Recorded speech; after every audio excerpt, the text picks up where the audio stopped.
तो बच्चों देखिए, जो आज का टॉपिक है हमारा RC coupled transistor CE amplifier. RC coupled transistor CE amplifier. RC मतलब resistance capacitor coupled transistor common emitter amplifier. तो इसमें होता क्या है, a cascaded amplifier for which the RC network, इसमें जो RC नेटवर्क होगा is used between two stages।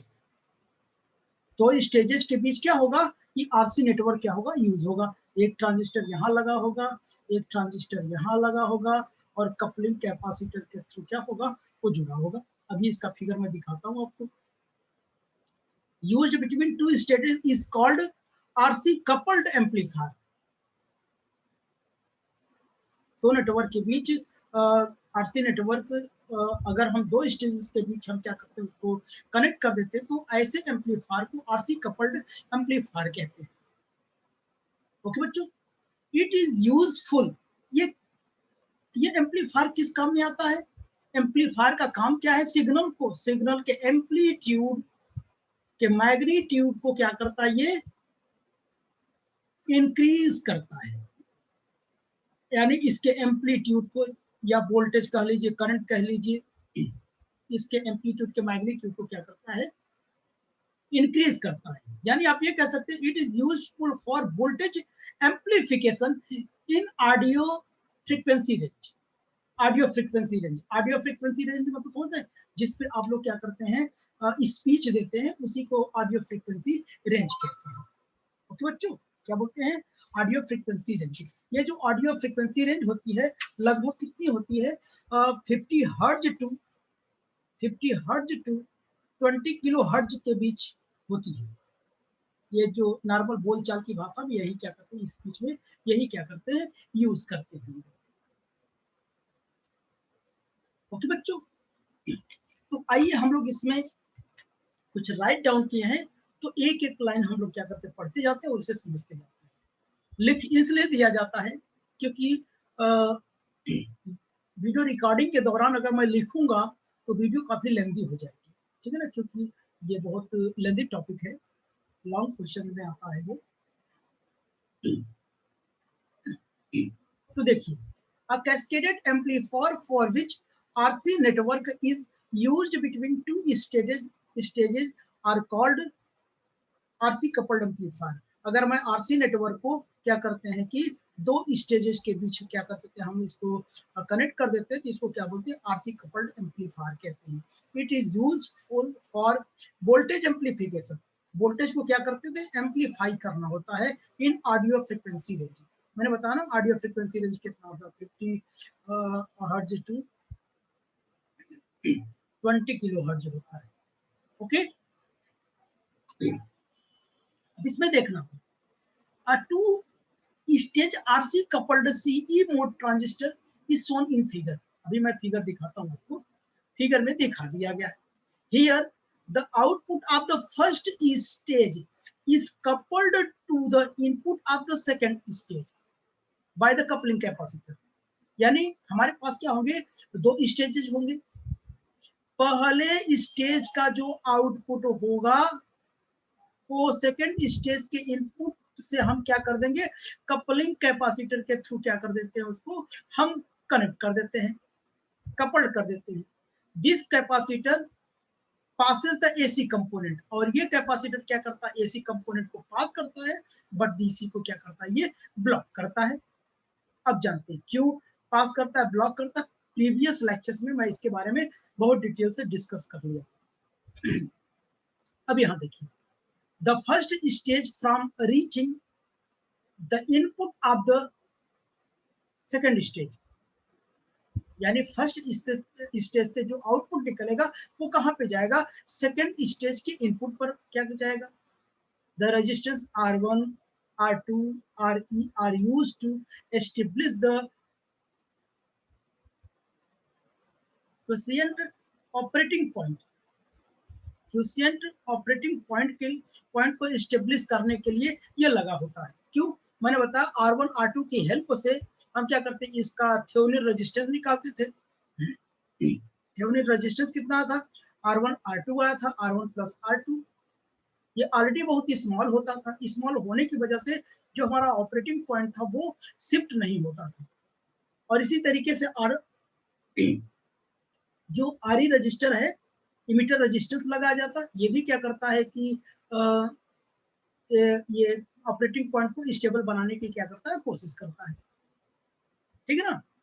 और एक बाईपास कैपेसिटर लगा होता है। बाईपास कैपेसिटर का काम क्या है, वो जो टोटल करंट है इसके थ्रू पास कर जाता है, क्योंकि ये लो रिएक्टेंस का होता है, यानी नेग्लिजिबल रिएक्टेंस का होता है। अगर RE से करंट क्या करेगा, पास करेगा, तो वहां एक वोल्टेज डेवलप हो जाएगा। जो वोल्टेज डेवलप होगा तो इनपुट से ये वोल्टेज क्या करेगा, कम हो जाएगा, तो नेगेटिव फीडबैक आएगा। नेगेटिव फीडबैक की वजह से क्या होता है कि वोल्टेज गेन डिक्रीज कर जाता था, इसलिए बाईपास कैपेसिटर लगा दिया गया।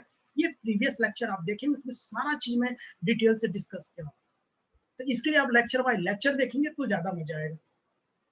देखिए, the variation of gain of the amplifier with the frequency is terms. The variation of gain of the amplifier with the frequency is terms the frequency response characteristic of amplifier. तो variation of gain of amplifier के gain का जो variation होगा, हम frequency response characteristic curve से हम इसको क्या कर सकते हैं, समझ सकते हैं। तो आइए देखिए, हम लोग ने ये फिगर बना रखा है। तो मैंने आपसे यही बताना, एक स्टेज ये है बच्चों, ये एक स्टेज ये है, दूसरा स्टेज ये है। मैंने इसको बताया फर्स्ट स्टेज को, सेकंड स्टेज को एक कपलिंग कैपेसिटर के थ्रू मैंने क्या कर दिया, इसको कनेक्ट कर दिया, ठीक। तो यहाँ का जो इनपुट इसको दिया जाएगा, यहाँ से जो फर्स्ट स्टेज का जो आउटपुट होगा, ये क्या सेकंड स्टेज के इनपुट से क्या हो जाएगा, इन करेगा, उसके पास सेकंड स्टेज की आउटपुट पर जाकर ये मिलेगा, लोड रेजिस्टेंस के थ्रू मिलेगा। यहाँ पे R1 लगा है, R2 लगा है, RE लगा है, यहाँ पे भी लगा है। ये सब क्या करते हैं, बोलिए, ये क्वेश्चन पॉइंट ऑपरेटिंग पॉइंट को क्या करते हैं, स्टेब्लिश करते हैं, ताकि वो शिफ्ट ना होने पाए और वोल्टेज गेन हमारा क्या कर जाए, मेंटेन बने। ये सारी बातें आप लोग जानते हैं। इससे पहले वाले लेक्चर्स में मैं सारा कुछ बता चुका हूँ, सब कुछ बता चुका हूँ मैं, ठीक। तो यहाँ पे बहुत कम बातें मैं बता रहा हूँ, और लिख देने का रीजन ये, वीडियो हमारी थोड़ा स्मॉल हो जाती है, और साथ में लिखूंगा समझाऊंगा तो बहुत लेंथी होती है। ओके, चलिए, तो ये बातें हो गई, ठीक है ना। तो इन सब का फायदा ये जो कैपेसिटर हमारा सीई कैपेसिटर मैंने बताया था, यहाँ से ये बाईपास कैपेसिटर, यहाँ से जब कैपेसिटर से पूरा करंट चला जाएगा, इस पर कोई वोल्टेज डेवलप नहीं होगा, तो गेन क्या होगा, मैक्सिमम मिलेगा। अगर यहाँ पर वोल्ट मैंने बताया था, यहाँ 5 मिली अगर वोल्ट का इनपुट दिया जा रहा है, अगर यहाँ से कुछ करंट पास हो गई, यहाँ IE और RE का मल्टीप्लाई करने पर मान लो 1 मिली वोल्ट का क्या करते हैं कि पोटेंशियल डेवलप हो जाएगा, तो 5 milli volt minus 1 milli volt will be equal to 4 milli volt मिलेगा। अब भाई मैंने दिया था 5 मिली वोल्ट का इनपुट मिलेगा मुझे, 4 मिली वोल्ट का इनपुट, तो गेन कम नहीं होगा, हो जाएगा ना। तो इसी को नेगेटिव फीडबैक कहते थे, ठीक है ना। इसीलिए बाईपास कैपेसिटर यहाँ से टोटल करंट पास कर जाएगा, तो क्या करेगा, यहाँ कोई पोटेंशियल डेवलप नहीं होगा। और जो CE1 है, ये क्या करता है कि ये लो रिएक्टेंस का होता है, और ये क्या करता है कि AC को क्या करता है, पास करता है, और DC को क्या करता है, ब्लॉक करता है। क्योंकि DC के लिए इसकी जो फ्रीक्वेंसी होती है, जीरो होती है। जब फ्रीक्वेंसी जीरो हो जाएगी, तो जो रिएक्टेंस होता है 1/2 पाई FC, ठीक है ना। तो ये कितना 1/0 will be equal to reactance बहुत हाई हो जाएगा, इसलिए DC को क्या कर देगा, ब्लॉक कर देगा। यही काम ये करता है, जितने भी कैपेसिटर्स हैं इनका काम यही, AC को पास करना, DC को ब्लॉक करना। ओके बच्चों, आगे हम लोग देखते हैं। अब देखिए, हम लोगों ने यहाँ पे फ्रीक्वेंसी रिस्पॉन्स कर्व बनाया। तो जो फ्रीक्वेंसी रिस्पॉन्स कर्व होता है वो क्या होता है, फ्रीक्वेंसी रिस्पॉन्स कर्व क्या होता है, ये देखते हैं हम लोग।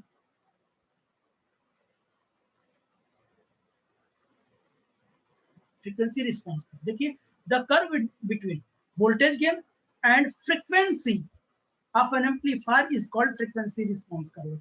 अगर मैं फ्रीक्वेंसी के बीच और क्या कहते हैं वोल्टेज गेन के बीच अगर मैं ग्राफ प्लॉट कर दूं, इसको फ्रीक्वेंसी रिस्पॉन्स कर्व कहते हैं। ठीक है ना। इसमें आप देख रहे होंगे 3 रीजन है। It is clear from figure, figure से क्लियर है, ठीक है, clear that voltage gain is increases at low frequency. यहाँ पे देखिए, यहाँ पे फ्रीक्वेंसी पहले 0 थी, धीरे धीरे इंक्रीज करेगा। तो यहाँ पे लो फ्रीक्वेंसी यानी लो फ्रीक्वेंसी इधर ये जो है लो फ्रीक्वेंसी रीजन पे है, तो जो वोल्टेज गेन है वो क्या कर रहा है, देखो डिक्रीज कर रहा है, देखो ऐसे डिक्रीज कर रहा है, डिक्रीज कर रहा है ना, while it decreases at the high frequency. Sorry, थोड़ा उल्टा बोल दिया, इधर देखें आप लोग। लो फ्रीक्वेंसी रेंज पर जो वोल्टेज गेन है वो क्या कर रहा है, इंक्रीज कर रहा है।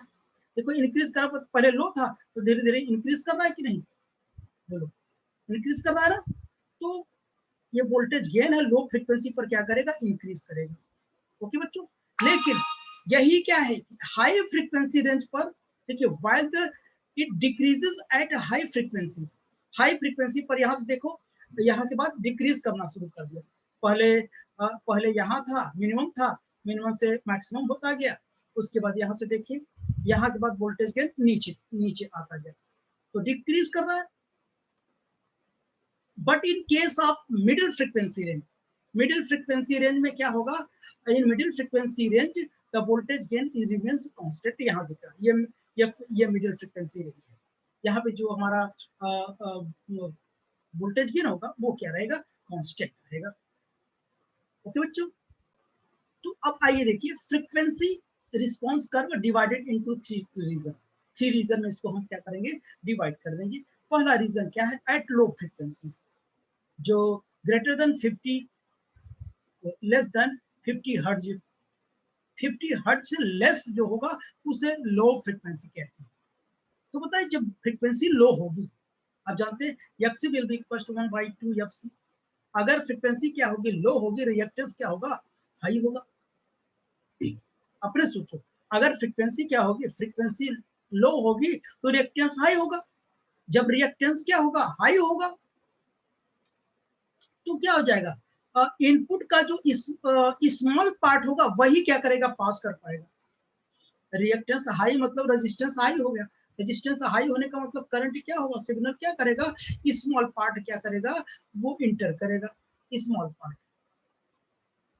क्योंकि रिएक्टेंस क्या होता है, करंट या सिग्नल वोल्टेज का क्या होता है, जस्ट रिवर्स होता है। ठीक, तो ये क्या होगा, लो होगा, ये हाई होगा, हाई होने का मतलब सिग्नल का स्मॉल पार्ट ही क्या करेगा, वो नेक्स्ट स्टेज में इंटर करेगा, पास करेगा। तो देखिए the reactance of coupling is quite high. तो इस फॉर्मूले से मैंने बताया 1/2 पाई FC at these frequencies, hence very small part of the signal passes from one stage to next stage, one stage से नेक्स्ट स्टेज में क्या करेगा, वो पास करेगा, लेकिन बट स्मॉल पार्ट। अब बताना, जाहिर सी बात है जब स्मॉल पार्ट क्या करेगा, पास करेगा, तो गेन क्या होगा, लो होगा कि नहीं, गेन क्या होगा, वोल्टेज गेन क्या होगा, मिनिमम होगा। अब जैसे ही हम क्या करते हैं, इस फ्रीक्वेंसी से थोड़ा क्या किया,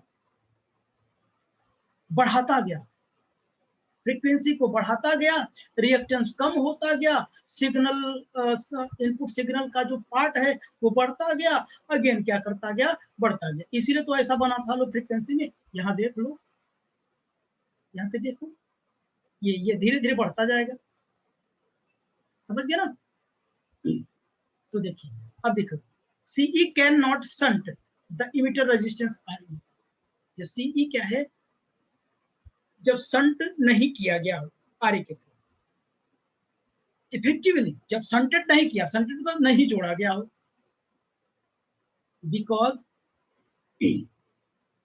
because at low frequency CE offer high reactance।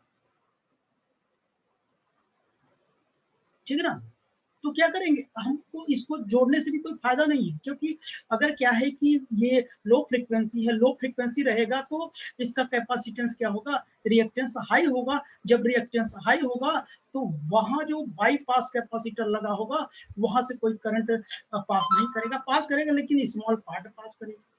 जब स्मॉल पार्ट पास करेगा तो इसका मतलब कुछ यहाँ पर वोल्टेज डेवलप हो जाएगा। जब वोल्टेज डेवलप हो जाएगा तो गेन को क्या कर देगा, तो डिक्रीज करेगा। इसीलिए लो फ्रीक्वेंसी में वोल्टेज गेन क्या होता है, कम रहता है। और फ्रीक्वेंसी को जैसे जैसे हम क्या करते हैं, बढ़ाते हैं, वोल्टेज गेन बढ़ता जाता है।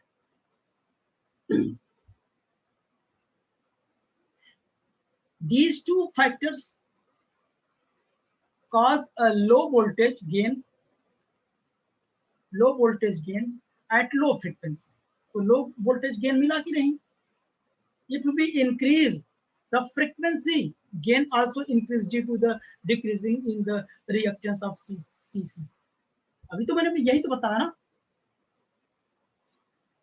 फ्रीक्वेंसी को क्या करेंगे, XC will be equal to 1/2 pi FC। अगर फ्रीक्वेंसी को क्या करेंगे हम, इंक्रीज करते जाएं, फ्रीक्वेंसी को इंक्रीज करूं, ये कम होता जाएगा। जब ये कम होता जाएगा तो यहाँ से करंट ज्यादा पास करेगा। जब ज्यादा पास करेगा तो बाईपास कैपेसिटर जहां लगा होगा वहां पे ज्यादा करंट जाएगा, तो यहाँ पे कोई पोटेंशियल डेवलप नहीं होगा। पोटेंशियल डेवलप नहीं होगा तो क्या हो जाएगा कि जो जितना इनपुट वोल्टेज दिया था उतने अमाउंट का मिलेगा, वोल्टेज गेन बढ़ा हुआ मिलेगा। ओके, अब सेकेंड की बात करते हैं। एट हाई फ्रीक्वेंसी, तो हाई फ्रीक्वेंसी है greater than 20 kilo hertz, 20 kilo hertz के ऊपर भी जाएंगे। अभी लेस देन 50 हर्ट्ज था, अब ग्रेटर देन 50 हर्ट्ज। ओके बच्चों, greater than 50 hertz. In high frequency range the voltage gain decreases. अभी आपने देखा फ्रीक्वेंसी रिस्पॉन्स कर्व में देखा, जो हाई फ्रीक्वेंसी रेंज ये लेस देन क्या है, ये लेस देन 50 हर्ट्ज है, और ये ग्रेटर देन 20 किलो हर्ट्ज है, और इन दोनों के बीच ये है मिड फ्रीक्वेंसी। तो यहाँ पे वो क्या है, वोल्टेज गेन क्या कर रहा है, डिक्रीज कर रहा है। ये देख रहे हो ना, तो देखना आप लोग यहाँ पे, तो हाई फ्रीक्वेंसी रेंज पर ये जो वोल्टेज गेन है वो डिक्रीज करेगा, ऑब्वियसली डिक्रीज करेगा। क्यों करेगा, XC will be equal to 1/2 pi FC। अगर फ्रीक्वेंसी हाई है तो रिएक्टेंस कम होगा।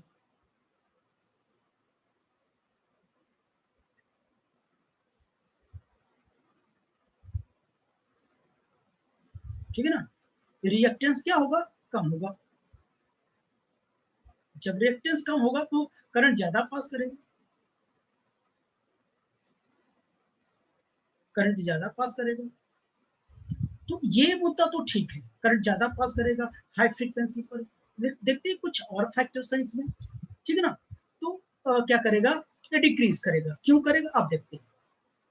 The reactance of coupling capacitance becomes very small. जो कपलिंग कैपेसिटर की रिएक्टेंस है कम हो जाएगी, यहाँ मैंने बताया।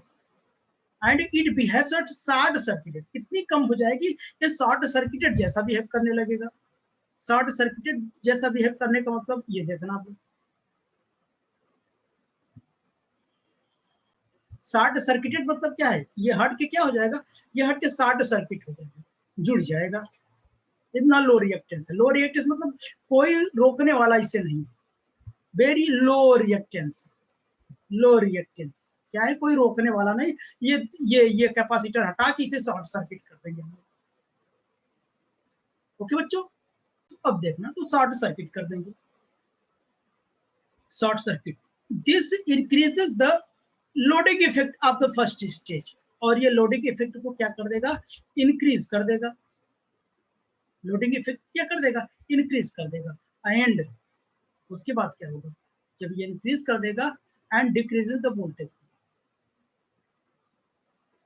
अगर हम क्या करते हैं कि कैपेसिटर को मैंने हटा के इसे शॉर्ट सर्किट कर दिया, तो क्या कर देगा, जो वोल्टेज जो लोड रेजिस्टेंस है, यानी लोडिंग रेजिस्टेंस को क्या कर देगा, वो इंक्रीज कर देगा। जब लोडिंग रेजिस्टेंस को, यानी यहाँ देखो, loading effect of the first stage is increase. जब इंक्रीज हो जाएगा तो ऑब्वियसली अगर लोडिंग इफेक्ट क्या हो जाएगा, यानी रेजिस्टेंस इंक्रीज कर जाएगा, तो ऑब्वियसली हमारा जो आउटपुट है क्या कर जाएगा, कम मिलेगा। जो वोल्टेज गेन है वो क्या हो जाएगा, कम हो जाएगा। फ्रीक्वेंसी ज्यादा होने पर भी वोल्टेज गेन कम हो जा रहा है, आपने देखा ये। मैं माना कि बाईपास कैपेसिटर से जो लोड होगा वो क्या हो जाएगा कि कोई पोटेंशियल डेवलप नहीं होगा, लेकिन कपलिंग कैपेसिटर के थ्रू क्या हो जाएगा, वेरी लो रिएक्टेंस हो जाएगा और वहां पे हम क्या शॉर्ट सर्किट कर देंगे, लेकिन लोडिंग रेजिस्टेंस है जो है इफेक्ट है वो इंक्रीज कर जाएगा। जब वो इंक्रीज कर जाएगा, यहाँ जो इनपुट है भाई ये बढ़ गया तो ये कम आउटपुट देगा। रेजिस्टेंस ज्यादा होने का मतलब क्या है, ये इसे अपोज कर रहा है। At these frequencies, the X मतलब reactance of base emitter junction. At these frequency, the reactance of the base emitter junction के बीच का जो reactance है is low, क्या हो जाएगा, बहुत लो हो जाएगा। Due to which the base current increases, base current का जो रिएक्टेंस हो जाएगा, यानी जो सी इन जो लगा है क्या कर जाएगा, अगर ये इंक्रीज कर जाए तो क्या होगा, this reduce the current amplification factor. अगर यहाँ का इनपुट रेजिस्टेंस का जो रिएक्टेंस अगर क्या कर जाए, लो हो जाए, तो बेस करंट क्या कर जाएगा, इंक्रीज कर जाएगा। बेस करंट इंक्रीज करने का मतलब समझे, ये बताइए क्या होता है, बीटा क्या होता है, आउटपुट करंट बाय क्या, इनपुट करंट। इनपुट क्या है, अगर ये इंक्रीज कर जाएगा ऑब्वियसली ये फैक्टर क्या हो जाएगा, कम हो जाएगा। वो आप जानते हैं, लो अगर लो हो जाए, रिएक्टेंस लो हो जाए, किसकी बात कर रहा हूँ, स्टार्टिंग में जो कप सी इन लगा होता है, ये ट्रांजिस्टर लगी होती है, याद आ रहा है ना, ये बेस होता है, ये इमीटर होता है, इसके बीच इसकी बात हो रही है। अगर ये लो फ्रीक्वेंसी पे रिएक्टेंस इसका क्या हो जाए, लो हो जाए, तो बेस करंट क्या हो जाएगा, ज्यादा हो जाएगा। बेस करंट ज्यादा होने का मतलब B will be equal to, मैंने बताया क्या होता है, आईसी बाई आईबी होता है। अगर ये ज्यादा हो जाए तो ऑब्वियसली जो करंट एम्प्लीफिकेशन फैक्टर होगा वो क्या हो जाएगा, कम हो जाएगा। जब इनपुट का एम्प्लीफिकेशन फैक्टर कम हो जाएगा तो ऑब्वियसली सेकंड स्टेज में जाएगा तो भी तो कम ही मिलेगा ना।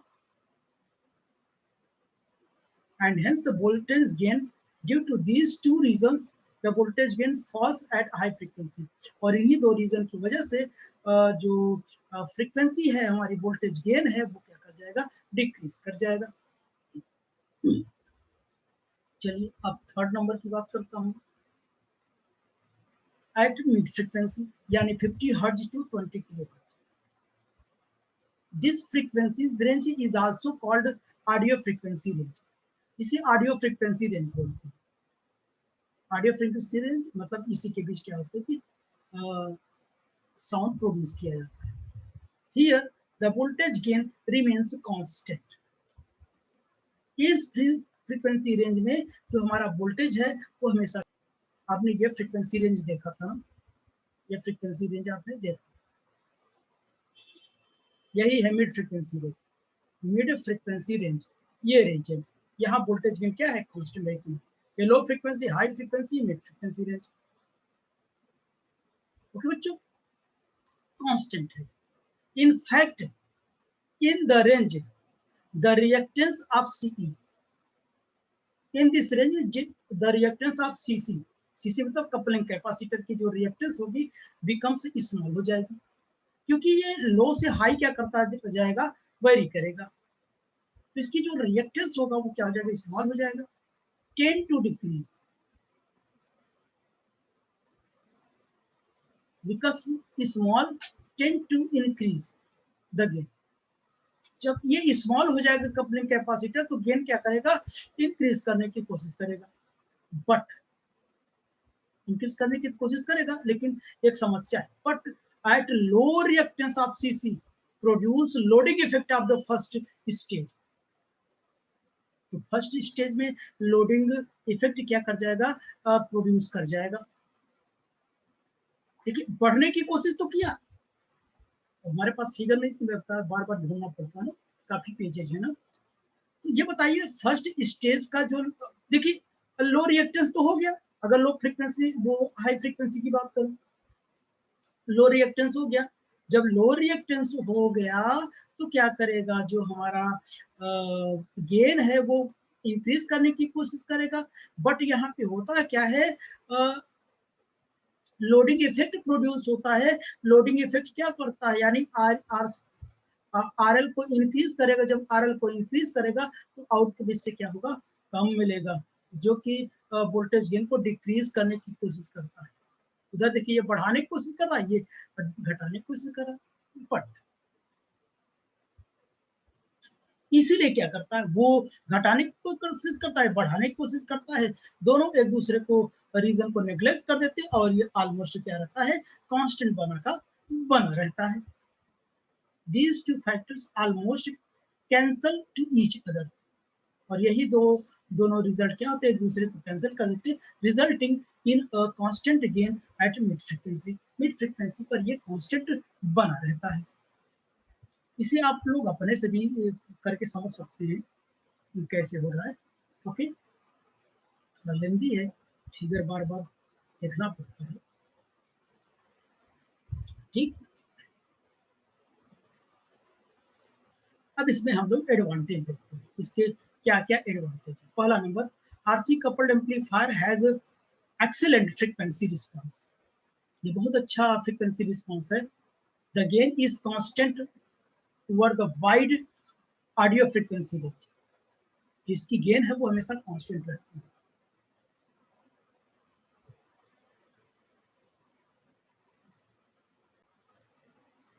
तो इसकी जो ऑडियो फ्रीक्वेंसी होती है, फ्रीक्वेंसी रेंज में ये जो गेन होती है हमेशा क्या होती है, कांस्टेंट होती है। और हर आदमी जानता है स्पीच देने पर वो क्या है कि फ्रीक्वेंसी जो हमारा गेन है वो कांस्टेंट होना चाहिए।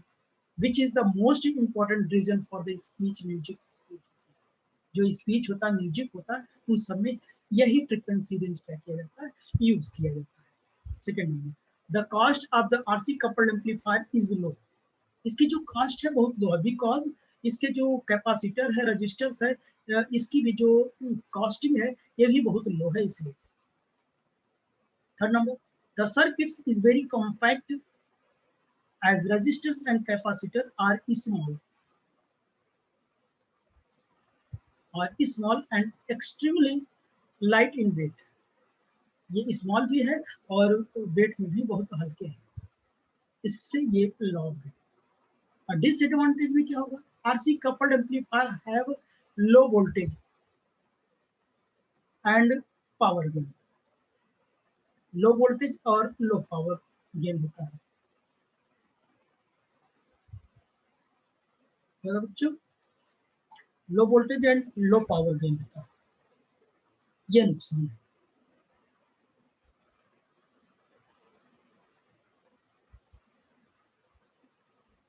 ठीक, second number, the reception of this amplifier becomes poor. तो ये क्या होता है, ये जो एम्पलीफायर होता है बहुत नॉइजी होता है, नॉइस ज्यादा करता है, शोर ज्यादा करता है विथ टाइम के साथ, and particularly in most climates. ठीक है ना। Third number, in RC coupled amplifiers impedance impedance matching is poor. Impedances होते हैं एम्पलीफायर्स में, ये बहुत वीक होते हैं, बहुत पुअर होते हैं। तो ये था आरसी कपल्ड एम्पलीफायर। ठीक है ना। एक्चुअली ये बहुत लेंथी टॉपिक है, इसलिए ये अजीब लगा होगा आपको। तो अगर मुझे लिखवाना ना होता तो थोड़ा अच्छे से बता लेते हैं। ठीक है ना। तो अब आप लोग, इसी में एक टॉपिक और आता है जो कि हम करवाएंगे नहीं, तो इसी low frequency range, high frequency range, mid frequency range में हमको वोल्टेज गेन फाइंड आउट करना होता है with the help of hybrid parameter circuit, hybrid equivalent parameter circuit की हेल्प से। ठीक है ना, लेकिन वो हम नहीं करेंगे। चलिए नेक्स्ट क्लास में मिलते हैं फीडबैक के साथ।